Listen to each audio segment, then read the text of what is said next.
জি, আসলে কি নারী ও পুরুষের মধ্যে নামাজের কোনো পার্থক্য আছে?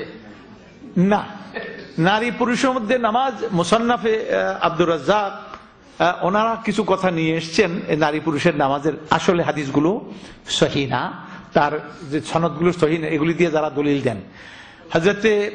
হযরতে উম্মে দারদা রাদিয়াল্লাহু তাআলা আনহা, তিনি সাল্লাত সালাতার রাজুলে ওয়া কানাত ফাকিহা, তিনি নামাজ পড়লেন পুরুষের নামাজ, ইচ্ছা করে দেখিয়ে দিলেন। ওয়া কানাত ফাকিহা, তিনি ছিলেন ফাকিহ। ইমাম বুখারী তার ইজতিহাদ করতেছেন, অর্থাৎ বুঝাইতেছেন যে পুরুষের আর ইয়ের মধ্যে কি নাই, নামাজের মধ্যে কোনো পার্থক্য নেই। কেন হুজুর বলছেন সাল্লু কামা রাআইতুমুনি, তোমরা নামাজ পড়ো ওইভাবে যেভাবে আমাকে নামাজ পড়তে দেখো। তো আমাকে নামাজ পড়তে দেখো তোমরা কারা?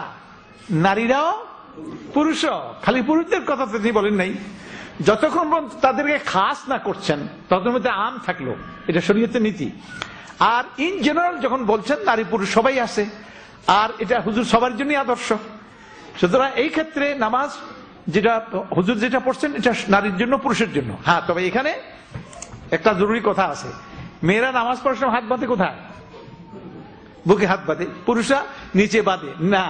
বুকে হাত বাঁধার দলিল পুরুষদের জন্য, মেয়েদের জন্য, এটা কোনো আলাদা ব্যাপার নাই। মেয়েরা নামাজ পড়ার সময় ঠ্যাং দুইটা আত্মীয়তার সময় ওই এক পাশে দিয়ে দেয়, এটাও হাদিসের মধ্যে আছে, এটা পুরুষের জন্য, নারীদের জন্য। সুতরাং এটা নারীদের জন্য কোনো বিশেষ বৈশিষ্ট্য নিয়ে আসে না।